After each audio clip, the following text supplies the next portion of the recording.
And good day, everybody. Welcome on in. Episode 140, Talking Friars podcast and YouTube show. Been waiting to talk again to Jon Schaeffer, Extra 1360. Jon, thanks for hopping on. Yeah, Ben, thanks for having me, man. I enjoy what you're doing on YouTube. I appreciate your support of us on Extra 1360 and our YouTube channel as well. So happy to do it. Yeah, so before we get started this episode, everyone is presented by Gaglione Bros, famous cheesesteaks and subs. You can visit their website, gaglionebros.com, to view their entire menu, located at Petco Park during the season, located Point Loma Sports Arena. So go check out them, both of their locations, and then obviously at Petco Park, great cheesesteaks and garlic fries. So let's just get right started here. So obviously earlier today, AJ Pollock was dealt from the Dodgers to the White Sox, and something I wasn't really expecting. What are your thoughts on that initially? And for my initial takeaway from this is that the Dodgers end up going after Bryan Reynolds now because they view Chris Taylor kind of as that better utility piece, kind of like the Padres view Profar.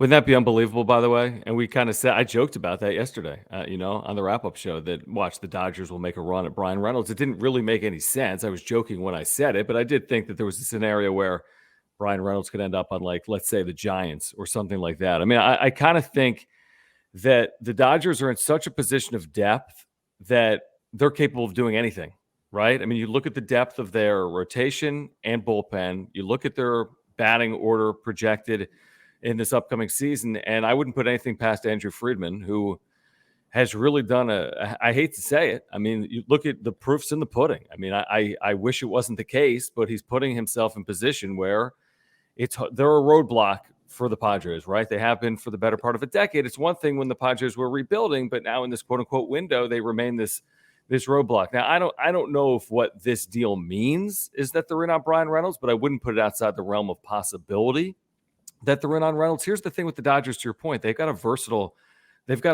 group of position players that can play in the outfield right now. So technically they've got like 3 outfielders maybe on their 40-man right now, but they have like 5 because they have guys that can play the infield and the outfield. I think it's a smart trade. I mean, it's a costly one, but I think it's a smart trade. It shores up the back of their bullpen. They understand they'll be playing out in front of a lot of teams. Their bullpen has been a huge premium for them. So I think it's a pretty good trade from their perspective.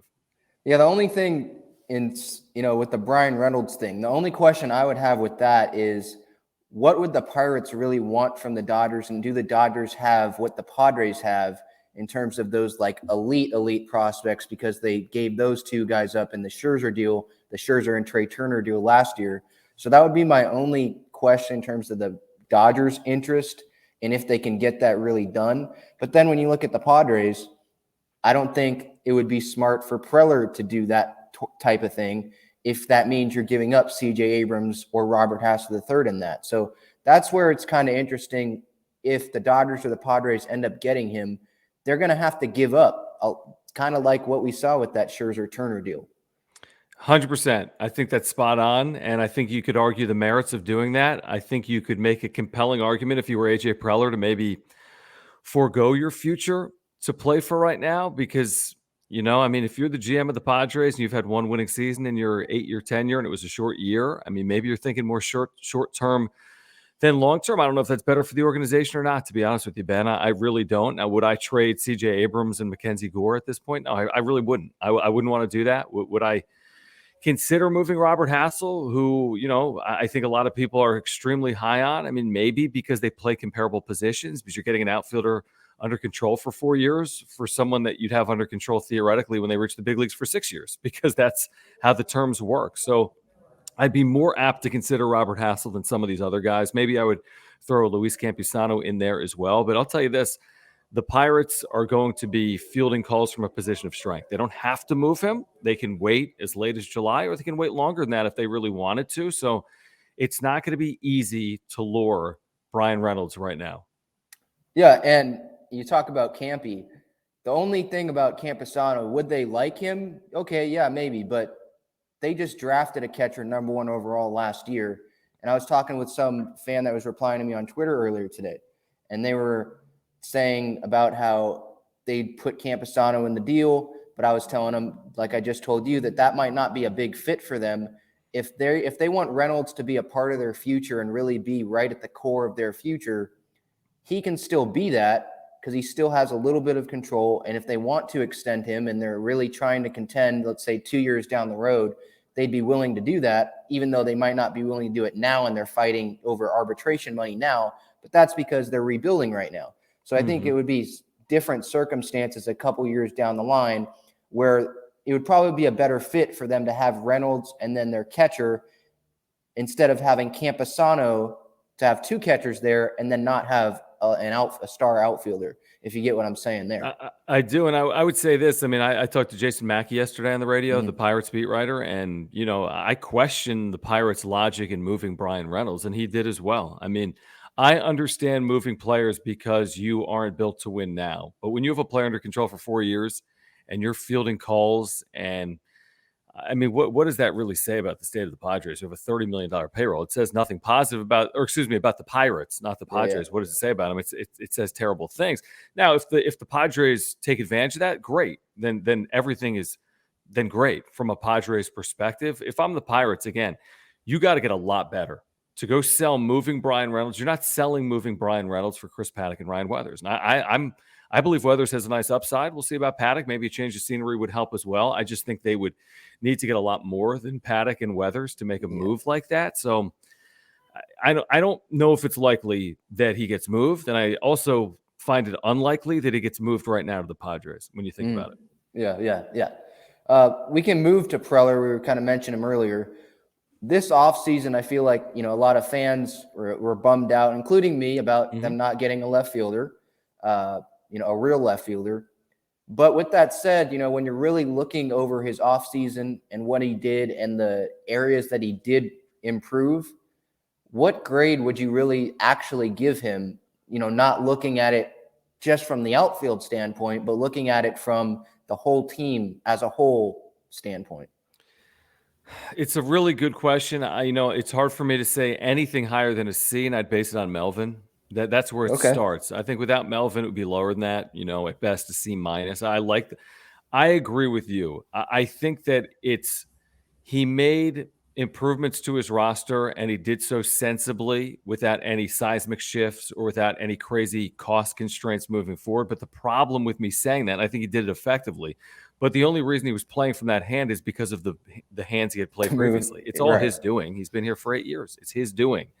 So, and I credit Peter Seidler for spending the way they're going to spend, which is in the top 5, essentially, in baseball. They're going to be over $200 million when it comes to CBT. They'll probably push the 230 number, that CBT overall number. But, I think Luke Voit is the best addition, assuming his health. I think the bullpen pieces are helpful. We'll see. I think the bullpen pieces are nice. I like Nick Martinez. We'll see. Matt Beatty, I think, is helpful as, a 4th or 5th type outfield player. But we're not talking about changes that are really changing the trajectory of wins and losses over the course of a year. If we're being honest, I mean, you don't acquire Luke Voit and all of a sudden the Fangraph zip projections change you 3.5 wins. I mean, it's not how this works. Now, if he plays like he did in 2020 and he stays healthy and hits 37 home runs, then maybe, Luke Voit's the difference between getting you over the hump and not being over the hump. So,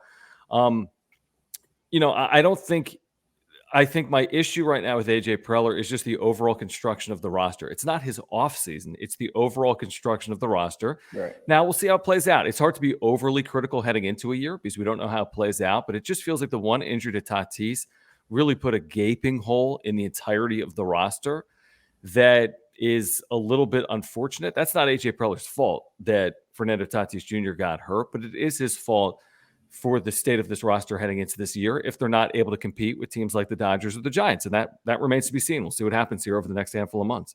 So you said a C, right? Yeah, I mean, honestly, Ben, I'd probably give a C minus. I don't think I'd go higher than a C. Yeah. I wouldn't want to give a D. Yeah, somewhere in there. It's not the worst offseason in the world, but it's certainly not the best either, right? What would you say?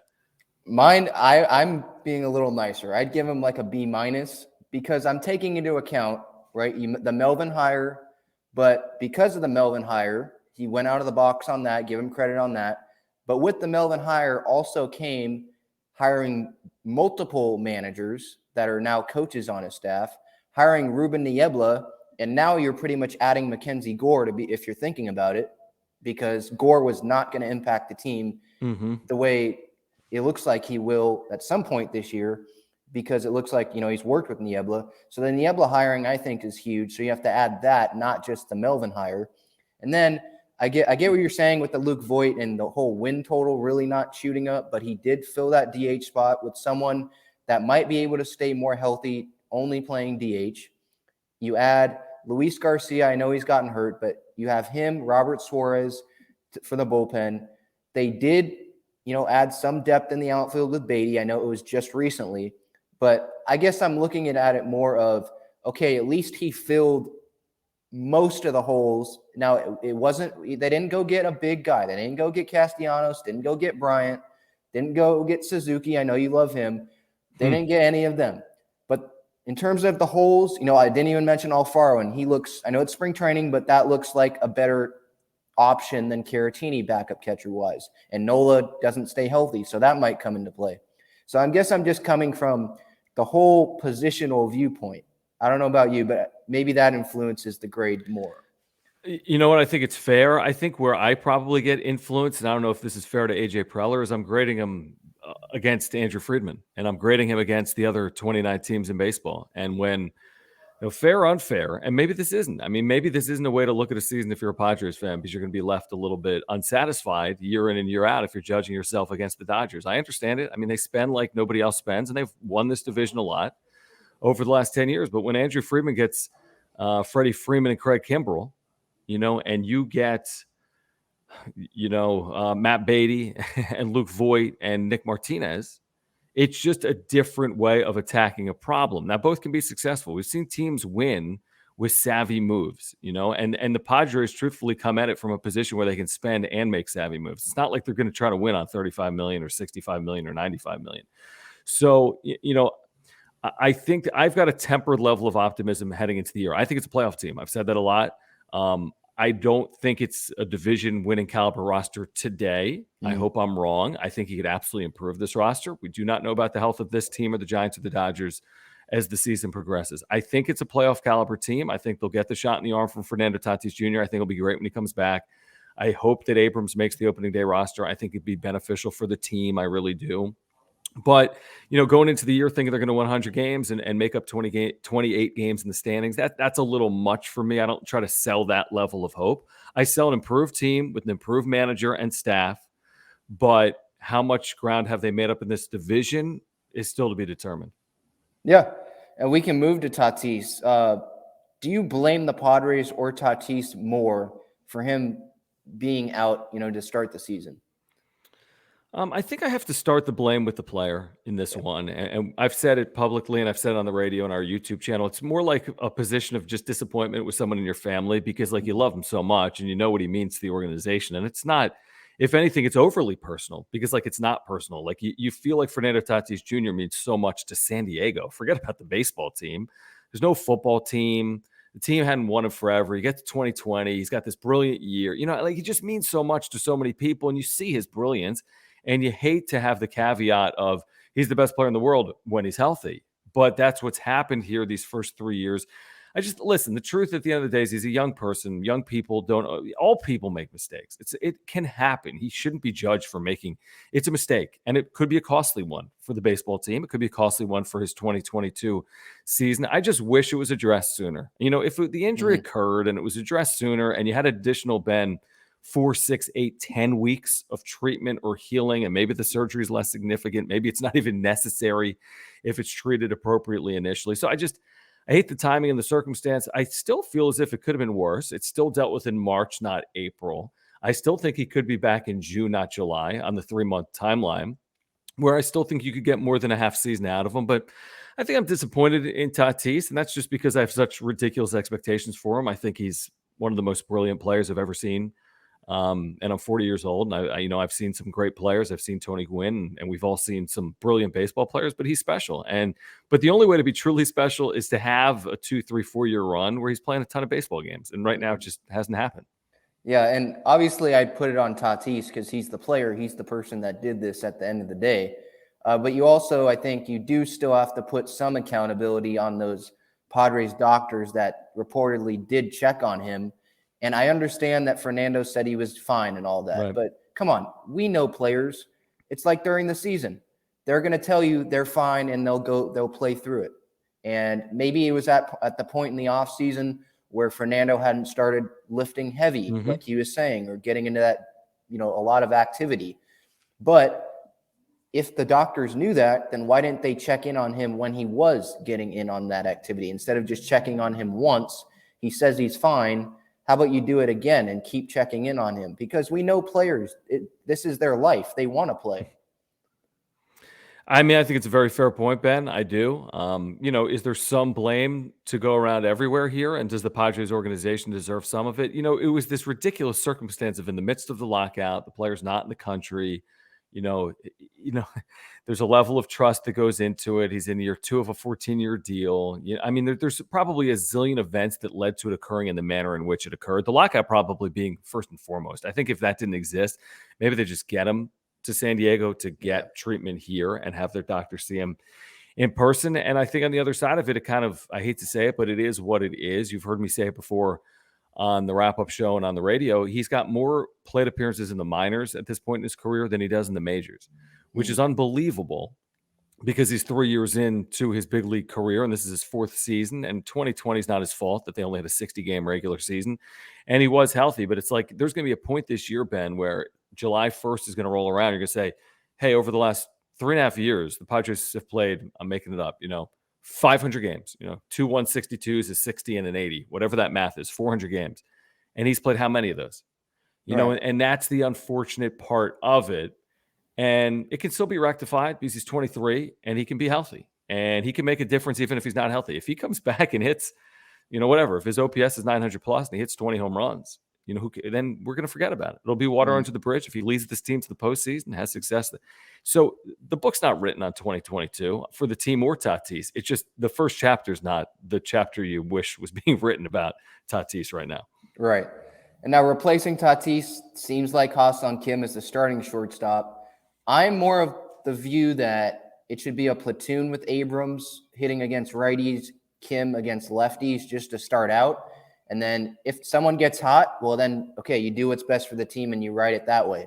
But for me, I guess this is more of a question of CJ making the roster, right? Because, I've been saying on my show the last few nights, Bob Melvin talking about CJ, thinking about him being a backup center fielder. Well, if he's going to be a backup center fielder, he has to be on the roster for that to happen. And so I think that's a positive for him making the roster. And then Eggy Rosario being optioned yesterday, that's definitely a big, starting or a big push to make him on the roster. For me right now, I don't know about you, but it's almost like he has to make the roster because there's no one else. Profar's starting. He's not an option in the infield. Voit is a DH to me. He's not going to play middle infield. Cronenworth's starting. He's not an option. Kim's starting. He's not an option. They literally don't have another middle infield option. Manny's at third. They just don't have – it's literally just – and he's played well this spring. I'm not saying he hasn't, but it's like he has to make the roster, and it's not just because of his play. I completely agree with you. I think the only caveat is if AJ Preller's got a card up his sleeve, right, over these final handful of days. And that's always a possibility, and that can happen even after the final spring training game. It happens often, actually, that someone's been with the team all camp, and all of a sudden, not only are they gone, someone else comes in from, Marlins camp you haven't even seen. All of a sudden, they're on the opening day roster. AJ Preller's done it. Most teams have done it in recent years. So that's a possibility. I think with Abrams, they wouldn't want to play games, so to speak. If they're leading him down a path, if internal conversations involve CJ Abrams on the opening day roster, I don't think they'll just pull the rug out on that final day between spring training and opening day and say, oh, by the way, we acquired this veteran middle infielder, Freddie Galvis, I'm making it up, to go, fill this role, start in AAA. I think they're probably trying to be as truthful and honest as they possibly can with him. I think he should be on the team. And I like the idea of the platoon. Jim has been talking about the platoon. I kind of want to see him more often than the platoon, if I'm being honest, because I feel like with such a little seasoning, let's just see what it is. What's the worst thing that happens if you give him a 14-day stretch? And I know you're right. They're not going to give him 14 straight days at short. They're just not going to do it. AJ Preller is on the record saying Ha-Seong Kim will have the first opportunity at short. So maybe there's a platoon element there. Maybe you can get him some at-bats in center field once a week, the first 2 weeks. So a platoon plus once a week is 4 days a week. Maybe it's more than that since he's going to be facing right-handed pitching. Maybe he'll catch a day DHing. It doesn't make a lot of sense with Luke Voigt. But, my point is I think you got to play him. You can't run into a situation where 3 straight days pass and he doesn't play. That doesn't serve anyone, in my opinion. But if I'm looking at ceilings, and I'm just looking at ceilings, and I got Abrams on my roster and I got Kim on my roster, I got to see what Abrams has, because I just feel like the ceiling is so good and so high.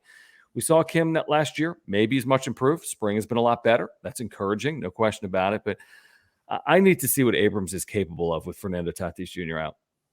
Yeah, and I think what the Padres would say to that is they also want to see what Ha-Seong Kim is too. And I agree with you. CJ Abrams to the Padres' future is more important than Ha-Seong Kim. I think that's clear, because he can actually be a starter in the outfield or wherever it is when Tatis comes back, and just in the postseason, perhaps, when they get down to that point. So I think Abrams is more important, but I think they also want to see about Kim, because they gave him $28 million. Right. So that's part of the reason why they're handicapped a little bit now. Same, with I know this is totally different, but with the Pomerantz injury, all of that, a lot of different contracts. And so I think they want to see Kim as well. So it's definitely an intriguing situation. I just feel like the platoon's most likely in this situation. Yeah, you're probably right. And there are some contracts in there, and that's why guys are, Kim. If you're AJ Preller, he needs to play. Profar, if you're AJ Preller, he needs to play. You're right. I mean, they gave real money to these players, and I don't know if it's sink or swim. I still want to look at it like, at the end of the day, what's benefiting the ball club the most? What's leading to more wins than losses? And if that's sitting Ha-Seong Kim eventually, getting him seasoning in AAA eventually. And again, I don't know. Maybe he has turned a corner and he's a much better offensive player this year. But if he isn't, at what point are you willing to admit that? If it's June 1st and he's hitting 212 with an OPS of 680, is that enough to say, this isn't good enough and someone else deserves another opportunity while Fernando Tatis Jr. is out? Right. And then talking about CJ, Bob mentioning that they're thinking about him, playing some backup center, mentioned Will Myers before that, but didn't seem like anyone really cared about that. It was more about CJ. My question is, why the heck are they just starting this now? Like, Tatis signed the contract before last season. They've known this. Jake's the second baseman. Obviously there was no trade in the works for Hosmer. There still isn't. It doesn't seem like there's any takers for that. Why have they just started this? You can talk about, wanting CJ to be comfortable and all that. And I understand that, but it's also the minor leagues. Those games don't matter results-wise. People care about the major leagues. And if that makes the Padres better, CJ in the outfield, I just don't understand why they're just thinking about this now. It's almost as if they're caught a little bit flat-footed, and they shouldn't be, and I agree with that. And it doesn't make sense, specifically this spring training, to be dealing with this. And not like this spring training was the end-all, be-all. It's not like if he had 6 games in center this spring, you could just be like, all right, he's ready. I mean, at the end of the day, what, 6 games or 2 games or 8 games or 1 game? I mean, he's not going to have the proper seasoning that most players would have to be playing in the outfield in the big leagues. But then again, either did Fernando Tatis Jr., and it worked out pretty well, to be fair. Again, he's a unicorn. He's a one-in-a-generation player. But I think C.J. Abrams is going to be a really good player. And I think a lot of Padres fans hope he's going to be a great player. And there's no question, because of his athleticism, he fits the mold of someone that should be getting some seasoning in the outfield. Now, he's coming off a significant injury, and he's in big league camp, and he doesn't have a lot of minor league seasoning. So, like, all these, my guess is all the factors going into it, they're like, let's just go at it from one angle of attack. But the more the days pass and the more that A.J. Preller's been unsuccessful to bolster his outfield, the more you have to think outside the box. Because the truth is, I thought Bob Melvin was super honest with it. The truth is, what are they going to do? What are they going to do if Trent Grisham has to leave a game because he's hit by a pitch, or Will Myers has a knee or shoulder flare up, or, a zillion things happen over the course of a season, and there are moves to be made, and you have a system for a reason, and they could call upon anyone in AAA and make a move to their 40-man roster if they so choose. But it feels like they're flat-footed, and I agree with you. It feels like, at least for the last 2.5, 3 weeks, C.J. Abrams should have been getting more seasoning in outfield positions, because now it looks like there's 6 days, and it's like, is that even enough time for him to play any in the outfield and be ready for opening day? Yeah. And then, let's stick kind of with Preller, and in regards to Hosmer, What would you say on like a scale of 1 to 10? How confident are you that they'll be able to get something done, with a trade by the trade deadline? Because I think that's when it has to happen because of the 10-5 rights at the end of the season. Not very confident, to be honest. I mean, probably at best a 3. My problem if I'm AJ Preller is I've already made this bad deal, right? I've already signed this albatross of a contract, $144 million. Now, only $59 million is owed, thankfully, at this point, which isn't the 144. So he survived those 4 years. But now it's like I'm going to go part ways with my future to just get rid of the bad contract I signed. That's tough for a GM to do, in my opinion. Now, can you get better without Eric Hosmer? That's the question you need to ask yourself. Are the Padres better off with a lineup that includes less Eric Hosmer and more, figured out? Is it Jake Cronenworth at first? Is it Abrams at second? Is it, when Tatis comes back? If you're better without Hosmer, you need to swallow a little bit of the pride and you need to figure out a way to get this thing done, even if it hurts to get it done. But man, it's tough. I mean, even if you just part ways, it's part of the CBT through the contract and they average it out over the 4 years. He's $15 million a year on your CBT through 2025. Is that right? 2, 3, 4, 5. Yeah. So it's a significant hit. I would rather take the CBT hit and not lose the player as opposed to get CBT relief and give up on some of my system, if it makes sense. And also, by the way, nobody's taking – it's not like you're just getting rid of Hosmer and Robert Hassel and some teams taking $59 million. And teams don't buy players for $59 million outside of, say a Suzuki. You know what I mean? Where so it's not like someone's just say to you and say, oh, we want Hassel. What's it going to cost? Oh, it's $50 million for Hassel. I mean, why would you buy a prospect for $50 million? It doesn't work like that in baseball. So I think they're in between a rock and a hard place with Eric Hosmer. Hence the fact that he's still on this roster to start 2022. I mean, I'll cross my fingers that he gets moved, but I'm not overly optimistic. Yeah, me either. It feels like Preller, from all the reports, he's been really pushing for a deal and trying to shop him and Will. Will was easier to move, and it doesn't seem like anyone even wants him. So if anyone doesn't want him, and now they play different positions, but in terms of the contract, if people don't want Myers, it's really hard to convince me that someone's going to all of a sudden say, we'll take on Eric Hosmer's contract, and you don't have to attach Abrams or Hassel or Gore to that. I just don't see that. You just got to go sell it to your fan base, and it's your job too. If you're the other GM, I don't understand the scenario where you take Eric Hosmer on. Maybe you're Kansas City, and you're selling the players coming with them and the return of a player that had a nice run. He did have a nice couple of years in Kansas City. There's no question about it. He did. I don't think he was ever a $144 million player. We've said that for years. So I never thought it was a good contract. I think you could have overpaid if it meant winning, but they haven't won. I mean, they just haven't. And if you say, well, they won in 2020, that's fine. He played 34 games or 35 games in 2020. So again, like all these things, the stories can change and the narratives can change. If Bob Melvin gets more out of Eric Hosmer, conversation changes. If Bob Melvin gets more out of the Padres and you win despite Eric Hosmer, the conversation changes. But as we sit now, coming off 79-83, it's just bad luck. It's just a bad overall look to have Eric Hosmer on a team that's played bad baseball down stretches a lot, and he hasn't contributed, and you're paying him a lot of money. Mm-hmm. Now, moving to Hosmer's teammates, or a couple of his teammates, Clevinger and Snell, both had some really rocky first outings in spring, to say the least. Clevinger, I'm not going to be as willing to overreact to that as Snell, just considering the circumstances. But before I get to you, I did want to share this visual breakdown again with the audience for anyone that didn't see it yesterday of Blake Snell and just his command. And that's part of the reason for me, just why it's worrisome to me. Just these pitches, the first inning, and this is what's worrying, is he didn't adjust in the first inning in this outing. Alfaro wants the ball middle of the plate, and it ends up down and away to the leadoff hitter.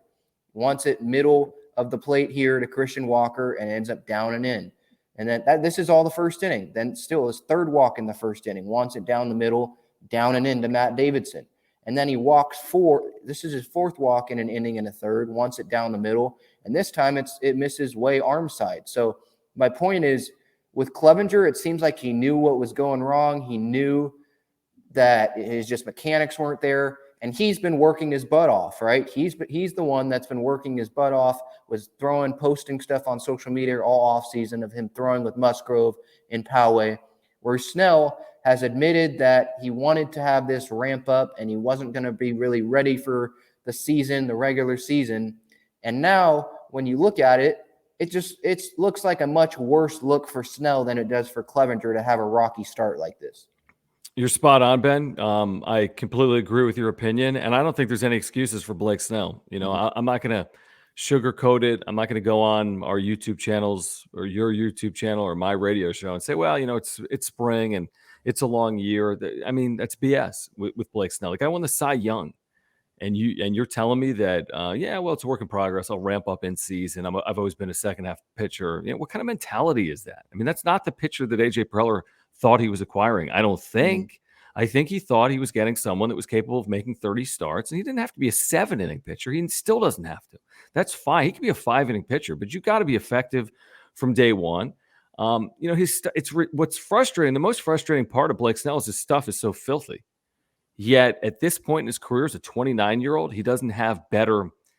I don't know if it's a feel for it or whatever it is. I think it's more between the years than anything else. I remember last year opening day, he's throwing like 99. I mean, his stuff is filthy. It's absolutely filthy. And when it's honed, it's beautiful, like August. But the more you get into his time with the Padres, like, is he going to have a year where it's fully honed? And is it going to be 2022? Hard to fathom. Now, maybe it's 5 months. We'd all take it. If from May 1 on, the guy looks like anything like August of 2021, that would be a thing of beauty. What frustrates me about Snell is, like, you see all this potential, and it's crazy to say there's untapped potential with the Cy Young Award winner, but I think there is, because there's been a lot of disappointing years where he hasn't been fully healthy, where he hasn't thrown a lot of innings. Last year was disappointing. You're right on Clevinger. Clevinger, it should be a work in progress. This was never going to be easy, and it's an interesting investment, and it's one that's hard to fault because you acquire him and give up a lot in assets. You can't part ways. They had to sign him to this 2-year deal. So I would have given him the $11.5 million as well, but he's got to pay off, because if it does, you're like, man, you gave up assets and money for someone that gave you no real return, and it's another not great look. But I'm with you in terms of who am I faulting for where they are today, more so Snell or Clevinger. It's not even close. And truth be told, it's still April 1st. There's a lot of baseball. There's a lot in front of us. It's only spring training. They both could have really good years. And I hope they do both have really good years. And I'm optimistic, by the way, that they do. I just don't love the feel of it to start the year, specifically with Snell. Yeah, it's just not a good look. Like, I'm confident, like in August going into September, he was amazing. And you mentioned the potential that, he can still be better than, what he just needs to pitch like he was when he won that Cy Young and just be consistent. I think that's all we're really asking for. Mm-hmm. In August and September, right, he was he was going no hitters through 6 innings and stuff like that. And I'm not asking for that. I'm sure you're not asking for that. I'm sure Jim's not asking for that. I'm sure Darren's not asking. No one's asking for 6 shutout innings like that every time out, or any time out, to be quite honest. We're asking for 6. Well, I mean, he's probably going to just go 5. That's just what he's done throughout his career. But we're just asking for 1 or 2 runs. Just be consistent and don't walk the planet. Just be consistent. I think that's all we're asking for. And that's all we're asking for all of these guys. Just stay healthy and be consistent. And now that's obviously a wait and see type thing. And it's easier said than done, obviously. But I think that's really what it comes down to. Mm-hmm. Yeah, they're not. You're right. We're not asking for the world. Like you said, I mean, maybe it's easier said than done, but 5 innings, 2 runs, I think is a reasonable expectation for Blake Snell. What is that? A 3.6 ERA? Right. 30 starts, 5 innings on average, 150 innings, 3.6. Better than last year. Yeah. So like the fun now is that the pitcher they thought they were getting? No, probably not. They probably thought they were getting more like a guy that could pitch to a 2.9 ERA over the course of a year and probably give you more than 150 innings, if I'm being honest. But I think a lot of people would take 150 innings right now, that 3.5 ERA from Blake Snell with, 14 wins. Mm-hmm. Yeah. Talking about the rotation, it's interesting, the possibilities that they could go with. I think it's smartest for them to go the 1-3-5 type thing, where you have your 3 consistent built-up starters, Darvish, Musgrove, Martinez, going game 1, game 3, game 5. Then you have Snell, Clevinger with piggybacks, Weathers, Paddock. Mm-hmm. After those two guys, kind of like Yep. we saw with the Snell Paddock piggyback. I know they didn't pitch back to back because of Snell sucking, frankly, but that's just what it's supposed to be, and I like that. I think that's smart. I don't see Gore making the roster, but that's not really my question here. I would say my question is, how would you line that rotation up if you were Bob Melvin? I would line it up similarly to what you just said in terms of lining it up. I mean, I'd split up my Darvishes and my Musgroves, more specifically because of the home opener. If I'm using a five-man rotation, I want to get Musgrove to pitch that home opener. So Darvish makes sense for the opener, and then Musgrove makes sense for the home opener. Mm-hmm. In terms of 2 and 4, I just don't know based on who's. It doesn't matter to me if it's Snell or Clevinger. Presumably, they fill those two spots based on where they are in rest. But I don't know if they're even built up to have both of them starting on different days. But I don't think you piggyback those specific players either. I think you're more apt to piggyback Weathers with one of them, and like you said, Paddock with the other, and then Nick Martinez probably slots at fifth. But if Martinez, maybe Martinez slots in second.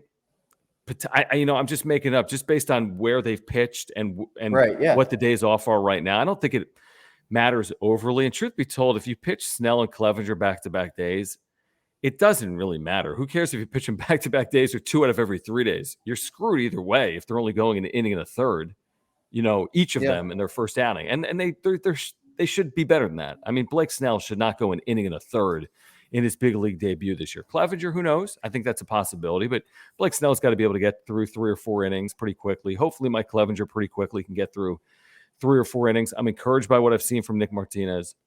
I think a 5-man rotation makes a lot more sense than a 6-man rotation, if I'm being honest, because I don't want to see less of Musgrove and Darvish. I want to see more of Musgrove and Darvish. So that's how I'd slot it. And, I think there's a lot of potential with this rotation. I really do. I just think the start of the season is really curious because of how these guys aren't really built up. Mm-hmm. Right.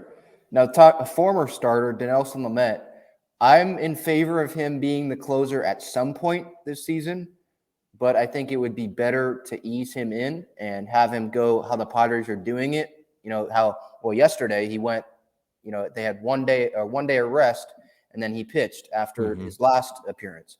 I think that's pretty smart. I think that putting him right in the 9th inning, I don't know if that's the smartest thing to do, but with the slider that he has, the fastball, usually the 2-pitch combination, that's usually what the Padres have done in the past and they like doing, with those closer type guys. Where do you see Lamet? Do you see him as being the closer eventually at some point? And do you think that should be, if you do think that, should that be a month in or just whenever he feels ready and it's just pretty much how he's feeling?